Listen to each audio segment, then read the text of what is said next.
Hello friends, welcome back to my channel. कैसे हैं आप सब। तो आज की वीडियो में मैं शेयर करने वाली हूं कि पिगमेंटेशन के लिए मैंने किन मेडिसिन्स को यूज़ किया था और किस तरह से, क्या वाकई में उन्होंने कुछ काम किया था या सिर्फ एप्लीकेशन से काम हुआ था या एक्सरसाइज से काम हुआ था। तो मैं यही बताना चाह रही हूँ, अगर आपको पिगमेंटेशन तो कौन कौन सी मेडिसिन आपके लिए काम कर सकती हैं और किस तरह से वो काम करती हैं। हालांकि पहले भी मैंने वीडियो बनाया है, बट फिर भी एक बार और डिटेल में, थोड़ा सा डिटेल में आपको बताना चाहती हूँ कि किस तरह से ये मेडिसिन वर्क करेंगी। और प्लीज़ पूरा वीडियो को ध्यान से देखना, नहीं देखोगे तो फिर बीच बीच में देखोगे तो समझ नहीं आएगा। एक एक चीज़ पूरा डिटेल में बताऊंगी, तो प्लीज़ पूरी वीडियो को ध्यान से देखना, तभी आपको सब समझ आएगा। तो बिना डिले चलिए स्टार्ट करते हैं वीडियो को। शेयर करने वाली हूँ उन मेडिसिन को जो पिगमेंटेशन के लिए हेल्प करेंगी, उन विटामिन, किन विटामिन, मतलब वो मेडिसिन हमें क्यों लेने चाहिए, किन विटामिन की वजह से हमें पिगमेंटेशन होती है, क्या रीज़न है हमारी पिगमेंटेशन का और किस तरह से हम इसको क्योर कर सकते हैं। तो सबसे पहले उस मेडिसिन की बात करते हैं जो कि मैं अपने आप को उसको लेने के लिए भी रेडी नहीं कर पा रही थी। मैं नहीं लेना चाहती थी उस मेडिसिन को, जो कि मैंने ली क्योंकि मैं पूरी तरह से वेजिटेरियन हूँ, मैं एग भी नहीं खाती हूँ। इसलिए मैंने यहाँ पे स्टार्ट किया फ़िश ऑयल लेना, जो कि बहुत मुश्किल था मेरे लिए फ़िश ऑयल को लेना, क्योंकि जब मैं उसको लेती थी तो वो डकारे आते रहना, वो स्मेल आना, तो वो मुझसे बेयर नहीं होते थे। बट आफ्टर दैट, उसके बाद में मैंने उन्हें लिया। ठीक है, तो मैंने बहुत से ब्रांड की फ़िश ऑयल्स ट्राई किए। तो मेरी जैसे एक बोतल ख़त्म हो जाती थी तो उसके बाद दोबारा से सेम ब्रांड को मैंने नहीं लिया। ठीक है, तो मैं किसी ब्रांड को चेंज करती थी और वो लेती थी फिर। ठीक है, सभी ब्रांड अच्छे हैं, कोई भी ले सकते हैं आप अपनी मर्ज़ी से। आप चाहें तो डॉक्टर से भी कंसल्ट कर सकते हैं कि कौन सा फ़िश ऑयल आपके लिए बेटर रहेगा। तो उसको मैंने लिया, जो कि मैं आई थिंक कभी नहीं लेती अगर मेरे बस में होता तो, क्योंकि उसके अंदर होता है ओमेगा फैटी एसिड। तो हम जो वेजिटेरियन होते हैं तो हमारी जो बॉडी होती है, ओमेगा 3 फैटी एसिड की कमी हो जाती है, क्योंकि हम जो जैसे मटन, चिकन और एग वगैरह ऐसी चीज़ें हम नहीं खाते हैं। ठीक है, तो अगर जो लोग खाते हैं तो अच्छी बात है, वो लोग खा सकते हैं, मुझे कोई तकलीफ़ नहीं है। बट जो लोग नहीं खाते हैं उनके लिए मैं बताना चाह रही थी यहाँ पे। तो फ़िश ऑयल मैंने लिया, मैंने डेली लिया। आफ्टर डिनर के बाद मैं डेली फ़िश ऑयल लेती थी। और इसके साथ एक चीज़ और हुई, क्योंकि मुझे आदत थी डेली नाइट में दूध लेने की। तो अभी दूध लिए बिना जैसे हैबिट हो जाती है ना कि कुछ रह गया, तो वैसा मेरा होता था। तो मुझे हैबिट थी दूध लेने की, तो अब फ़िश ऑयल के साथ दूध नहीं ले सकते। ठीक है, तो इसलिए मैंने क्या किया, इसकी वजह से और भी अच्छी चीज़ें हुई। जब एक अच्छा काम करते हैं उसके साथ बहुत से अच्छे काम होते हैं। क्यों कहा गया है ये, इसीलिए कहा गया है क्योंकि मुझे दूध लेना था। तो इसलिए हमने क्या किया कि डिनर थोड़ा जल्दी करना स्टार्ट कर दिया। ठीक है, तो डिनर जल्दी स्टार्ट करना मतलब लेना जल्दी स्टार्ट करें, तो उससे क्या हुआ, एक तो डाइजेस्टिंग सिस्टम अच्छा होता है, जो फूड है वो अच्छे से डाइजेस्ट हो पाता है मतलब अभी भी। और उसके साथ साथ हम डिनर के बाद वॉक के लिए भी जा सकते थे। एंड जैसे 8:30 हम डिनर करते थे, 10:30 के आसपास हम दूध ले लेते हैं। तो डिनर भी हो गया, दूध भी ले लिया और फ़िश ऑयल भी मेरा हो जाता था। ठीक है, इसके साथ साथ ओमेगा 3 जो है वो हमें, जो फैटी एसिड है वो हमें मिल सकता है जो हम सीड्स लेते हैं, जैसे चिया सीड्स हुआ, फ्लैक्स सीड्स हुआ, तो इनके अंदर भी काफ़ी मात्रा में होता है। तो मैंने फ़िश ऑयल भी लिया और इनको भी लिया।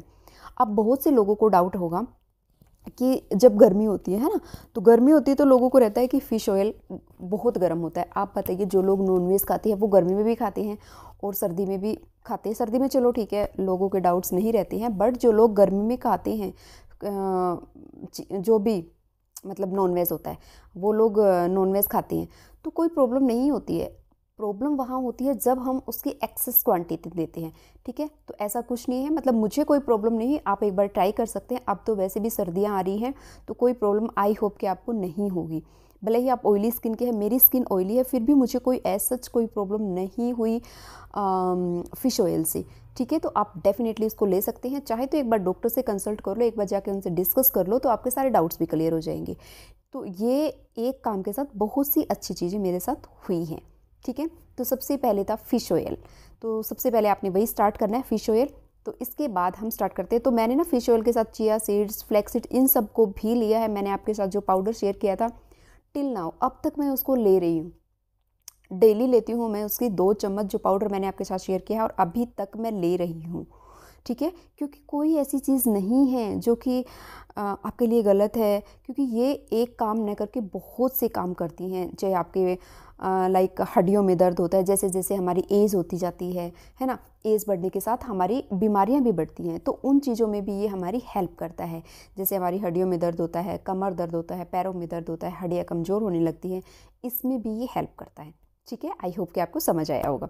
अब देखते हैं नेक्स्ट जो सेकंड मेडिसिन मैंने ली वो क्या। नेक्स्ट मेडिसिन जो मैंने स्टार्ट की थी वो मैंने लिया है मल्टीविटामिन। तो जैसे कि आपको पता है कि हम हर रोज़ डे टू डे लाइफ में इतने क्या कहते हैं, सब लोग इतना बिज़ी होते हैं तो प्रॉपर फूड नहीं ले पाते हैं। सिर्फ इसीलिए इस चीज़ को ठीक करने के लिए हमने यहाँ पे लिया था मल्टीविटामिन, जो कि हमारे शरीर में जितनी भी मतलब मिनरल्स की या विटामिन्स की कमी है उसको वो पूरा कर सके। तो मैंने जो सेकंड टैबलेट लिया है वो लिया है मैंने मल्टीविटामिन। मल्टीविटामिन मैं लेती हूँ डेली मॉर्निंग में। जैसे ही मैंने ब्रेकफास्ट किया उसके तुरंत बाद मैं ले लेती हूँ मल्टीविटामिन। ठीक है, अब अगर मैं नेक्स्ट बात करूं, जैसे कि मैंने बताया आपको कि क्या रीज़न हो सकते हैं, कौन कौन से विटामिन से या किन वजहों से हमें सनटैन या पिगमेंटेशन, मेलाज्मा, झाइयाँ, जो भी आप बोल लो, ये हो सकता है। तो इसमें दूसरा अगर मैं बात करूं तो B12 के साथ साथ विटामिन डी, विटामिन सी और आयरन की कमी। ठीक है, हर बॉडी में अलग अलग लाइक प्रॉब्लम्स होती हैं, इसलिए मैंने कोई ऐसा फैक्टर नहीं छोड़ा कि मुझे ये रहे कि ये था या ये था, मतलब कोई डाउट का कोई वो नहीं छोड़ा। तो अगर मैं बात करूं कि विटामिन डी की, जैसे कि आपको पता है कि जो सन जो है वो अच्छा सोर्स है विटामिन डी का, बट सन में बहुत ज़्यादा बैठने से जिन लोगों को पिगमेंटेशन है उनकी पिगमेंटेशन बढ़ सकती है। ठीक है, आप जाओ सन में, बट आफ्टर 10 ओ क्लॉक 10 बजे के बाद आपको सन की जो सनलाइट है वो हमारे शरीर के लिए अच्छी नहीं है। अच्छी इन द सेंस कि बहुत ज़्यादा डार्क कर देती है। इसलिए अगर सुबह अर्ली मॉर्निंग आप जा सकते हैं तो सबसे बेस्ट है वो सनलाइट हमारे लिए। ठीक है, तो सन की लाइट है वो आप ले सकते हैं। इसके साथ साथ दूध की जितने भी प्रोडक्ट्स हैं, लाइक दूध, दही, लस्सी, पनीर, है ना, और जितनी भी दूध से बनी चीज़ें होती हैं उन सब में भरपूर मात्रा में vitamin C and vitamin D होता है। तो आपने ये सारी चीज़ें लेनी है। इसके साथ साथ फ्रूट्स, जितने भी फ्रूट्स, जो भी फ्रूट आप ले सकते हो, एक दिन में एक फ्रूट, कोई आई थिंक मुझे नहीं लगता कि बहुत बड़ी बात है उस प्रॉब्लम को ख़त्म करने के लिए जिसको लेके आप इतना टेंस रहते हैं, इतना सोचते हैं और पता नहीं क्या क्या सोच लेते हैं, है ना। तो मुझे नहीं लगता कि उसके लिए हम कुछ ज़्यादा कर रहे हैं। तो ये सब किया मैंने। इसके बाद अगर मैं बात करूं कि ये सारी चीज़ें जो हम खाते हैं ना, जैसे दूध, जब रूटीन में कोई चीज़ खाई जाती है तो वो हमारी बॉडी उसके लिए तैयार हो जाती है कि हाँ ये होने वाला है। और जब ये डेली होता है तो एक लिंक बन जाता है, एक बॉन्ड बन जाता है हमारी बॉडी और उन चीज़ों के बीच में कि हाँ इस टाइम पे ये मिलने वाला है ना। तो वो उस चीज़ के लिए रेडी रहती है कि हाँ अब ये होने वाला है, तो वो काफ़ी अच्छे से वर्क करती है क्योंकि वहाँ पे पॉजिटिव एनर्जी होती है। और जब पॉजिटिव एनर्जी मिलती है ना तो काफ़ी अच्छे से काम होता है। तो ये चीज़ें हैं। दही की अगर मैं बात करूँ तो मैं रेयर ऐसा होता है क्योंकि अभी बहुत ज़्यादा यहाँ पे जैसे ठंड है, कभी गला ख़राब हुआ, कोल्ड वगैरह हुआ, उसके अलावा मैं दही या लस्सी डेली लेती हूँ। उसमें जो भी आप डाल सकते हैं, जैसे आपको पता है जीरा भी बहुत अच्छा होता है, उसमें भी विटामिन सी होता है। तो जीरा पाउडर हुआ, काली मिर्च हुआ, जो अपने टेस्ट के अकॉर्डिंग, मैं काली मिर्च, जीरा और कड़ी पत्ता, इन सबको थोड़ा सा भून के और इनका पेस्ट करके वो थोड़ा सा डाल के आप ले सकते हैं। बहुत अच्छा है आपके बॉडी के लिए, आपके शरीर के लिए। इसके साथ साथ जो मैंने आई थिंक लास्ट 1 to 3, मुझे याद नहीं है मतलब कितना टाइम हुआ है, मैंने एक और मेडिसिन लेनी स्टार्ट की जो कि थी आयरन टैबलेट। हो क्या रहा था कि आयरन की कमी से भी हमें पिगमेंटेशन हो सकती है, इसलिए मैंने उस कमी को फुलफ़िल करने के लिए आयरन की टैबलेट लेनी स्टार्ट की। बट अभी उसके बाद मैंने आई थिंक 1 या 2 मंथ का शायद वो कोर्स था, उसी को कंप्लीट किया था। उसके बाद मैंने क्या किया, आयरन की डेफिशिएंसी को कम करने के लिए आप क्या कर सकते हैं, आयरन के बर्तन में खाना बनाना स्टार्ट किया। ठीक है, उसको मैंने लगातार नहीं लिया बहुत ज़्यादा, मतलब एक ही उसका जो भी 1 मंथ या जितने भी दिन का वो एक पूरा पैकेट मिला था, जितनी भी टैबलेट थी वो सारी मैंने ली थी। ठीक है, तो वो ली 2 बार परचेज़ किया था मैंने उसको, अब नहीं ले रही हूँ क्योंकि मैं जो है आयरन की कमी को फुल करने के लिए, जैसे आप पोमोग्रेनेट खा सकते हो, और सबसे मेन है जो जिसमें आपको कुछ करना भी नहीं है, वो क्या है, वो है कि आप आयरन के बर्तन में खाना बनाइए। जैसे आपने दाल बॉईल कर ली है ना, दाल बॉईल करने के बाद जब आप छोंक लगाते हैं, तड़का लगाते हैं, तो उसके लिए आप आयरन की कढ़ाई ले सकते हैं, उसमें छोंक लगा दिए, बट उसको इसमें अंदर छोड़ना नहीं है, ठीक है। छोंक लगाने के तुरंत बाद उसमें से निकाल लेना है, तो आप ये कर सकते हैं। दूध की बनी चीज़ें, इसके साथ साथ सोयाबीन, राजमा, है ना, स्प्राउट्स मैं वीक में 3-4 दिन, मतलब मुझे नहीं पता, जैसे ही मेरे स्प्राउट्स ख़त्म होते हैं मैं फिर से बना देती हूँ। तो स्प्राउट्स तो मैं डेली लगभग लेती हूँ, इवन अपने बच्चों को भी देती हूँ। स्प्राउट्स लिया, उसमें प्याज, टमाटर, खीरा डाल लो, उसको मिक्सचर को खाओ, बहुत हेल्दी है। उसके साथ साथ काफ़ी हेल्दी तो है ही है, बट जो होता है ना कभी सडन करके भूख लगी, उसको भी ये कम कर देता है। मतलब चटर पटर खाने की बजाय ऐसी चीज़ों को स्टोर करके रखो, जब भी आपको भूख लगे तो आप खा सके, ठीक है। और मैंने स्टार्ट किया कि ब्रेड जैसे कि हम हर घर में लोग खाते हैं, तो मैंने जो वाइट ब्रेड है उसको शिफ्ट किया ब्राउन ब्रेड में, ठीक है। जो ब्राउन ब्रेड होती है, व्हीट ब्रेड होती है, वो खाना स्टार्ट करो आप। अगर आप ब्रेड लेते हो, सैंडविच बनाते हो ना, तो उसको स्टार्ट करो। और चीज़, बटर, मतलब ये सारी चीज़ें मैंने खानी स्टार्ट करी। घी खाया। घी खाने का मतलब होता है जब भी लाइक आप सब्ज़ी खा रहे हो उसमें डाल लो, या फिर कुछ कभी भी कुछ बना सकते हो, ठीक है। बट कंपल्सन जिन चीज़ों का है ना, वो है दूध की बनी चीज़ें, iron, vitamin C, vitamin D, जितनी भी चीज़ें मैं खाती हूँ मैंने आपको बता दिया है, ठीक है। इसके बाद अगर मैं बात करूँ ना कि आयरन में, जैसे मैंने बोला है, तो आयरन जो है वो ग्रीन वेजिटेबल्स में भी होता है। जितनी भी लीफी वेजिटेबल्स होती हैं, जैसे कि पालक हुआ, मेथी हुआ, धनिया हुआ, इन सब चीज़ों को, ग्रीनी वेजिटेबल जैसे भी सर्दियों में बहुत मिलेंगी और बहुत ज़्यादा कॉस्टली भी नहीं होती हैं, तो हर कोई अफोर्ड कर सकता है। तो प्लीज़ आप ग्रीन वेजिटेबल्स के ऊपर थोड़ा सा इन्वेस्ट कीजिए, उनको खाइए, वो भी काफ़ी अच्छी होती है। अगर मैं बात करूँ B12 की, तो ये हमारी बॉडी में क्या करता है, हमारी जो स्किन है उसको जब हम खाते हैं ना, तो वो उसके लिए भी मतलब एक अलग ही लेवल का काम करता है, अलग ही लेवल का। क्योंकि जो क्या बोलते हैं, जो हमारे एंटी एजिंग जो प्रॉब्लम होती हैं, एज के साथ साथ जो हमें प्रॉब्लम होती है, चाहे वो स्किन पे झुर्रियाँ हों, फाइन लाइंस हों, या जो भी प्रॉब्लम होती है, उसको भी ठीक करता है। एक नेचुरल सा ग्लो हमारी स्किन पे आता है, जो कि बहुत अच्छा होता है। और इसके साथ साथ अभी मैं शेयर करूँगी आपके साथ, बहुत जल्दी शेयर करूँगी कि किस तरह से हम अपने, देखिए मैं हमेशा बोलती हूँ कि एक चीज़ काम नहीं करेगी। ऑरेंज हम खा भी रहे हैं, लगा भी रहे हैं, तो सारी चीज़ें काम करती है ना। अब इतनी महंगी महंगी क्रीमें हम फेस पे लगाते हैं, क्यों लगाते हैं? सिर्फ इसीलिए कि जो ऊपर की जो लेयर है, अभी आप क्रीमों को छोड़ दो, मॉइस्चर की ही बात कर लो। अगर आप नहा के आते हैं, स्किन पे मॉइस्चराइज नहीं करते हैं, तो आपको फ़र्क देखने को मिलेगा। जैसे आप करोगे तो वाइट वाइट आपकी स्किन हो जाएगी, जैसे कि वो ऐड में दिखाते हैं, और वो एक्चुअल में सच भी है, ऐसा होता भी है। तो सेम यही होता है कि अगर हम ऊपर से अपनी स्किन का ध्यान नहीं रखेंगे, तो वो उस तरह से काम नहीं करेगी। इसलिए टाइम टू टाइम चीज़ों को एक बैलेंस बना के हमने रखना है, ताकि हमें आने वाले टाइम में प्रॉब्लम हो ही ना।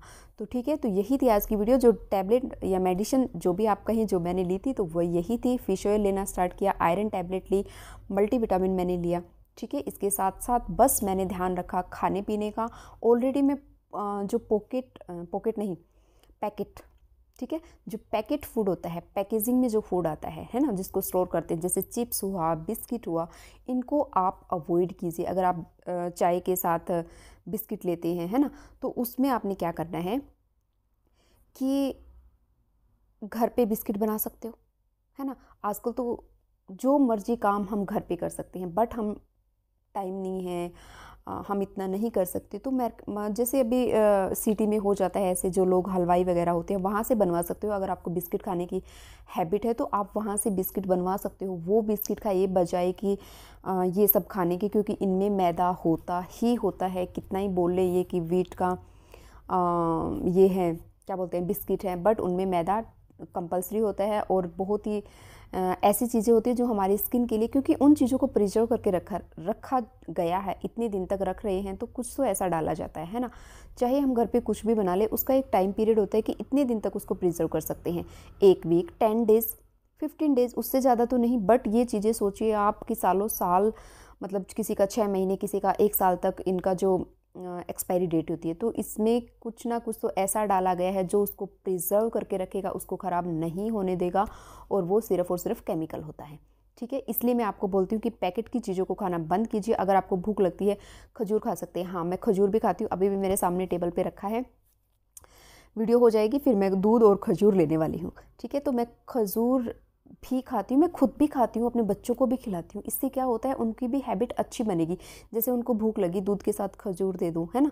और कोई भी ऐसा जो ड्राई डेट्स होते हैं वो दे सकते हैं, खजूर दे सकते हैं। तो ऐसी चीज़ें ही मैं खुद भी लेती हूँ और बच्चों को भी देती हूँ। तो इससे क्या होगा कि उन्हें भी इन चीज़ों के बारे में पता लगेगा कि हर रोज़ चिप्स, कुरकुरे और बिस्किट और ये सब चीज़ें कितनी नुकसान करती हैं हमारे शरीर को। ठीक है, इसके बाद नेक्स्ट वीडियो में बताऊंगी बाकी चीज़ें। अगर सारे इसमें बता देना तो ये बहुत बड़ी वीडियो हो जाएगी और आप लोग बोर हो जाओगे, और वो मैं करना नहीं चाहती। ठीक है, तो इसलिए ये वीडियो यहीं तक था। अगली वीडियो में मिलते हैं। अगर वीडियो अच्छी लगी तो प्लीज़ वीडियो को लाइक करना। आई होप कि जो मुझे कमेंट कर रहे थे उनके कमेंट्स की मैंने रिप्लाई कर दिया है। तो प्लीज़ वीडियो को ध्यान से देखना। कुछ भी डाउट है तो डेफिनेटली आप मुझे अगेन कमेंट जो है कर सकते हैं, मैं रिप्लाई करूँगी, मैं ज़रूर कोशिश करूँगी। तो बस उसका रिप्लाई इसीलिए नहीं किया था क्योंकि मैं ये वीडियो शूट करने वाली थी। ठीक है, तो मुझे लगा कि डिटेल में ही बताते हैं, थोड़ा थोड़ा बताऊंगी, फिर से कुछ डाउट रह जाएगा। तो यही थी आज की वीडियो। अब मिलते हैं अगली वीडियो में। Till then do like, share and subscribe my channel which is Mukesh Bhatti tips. Thank you for watching.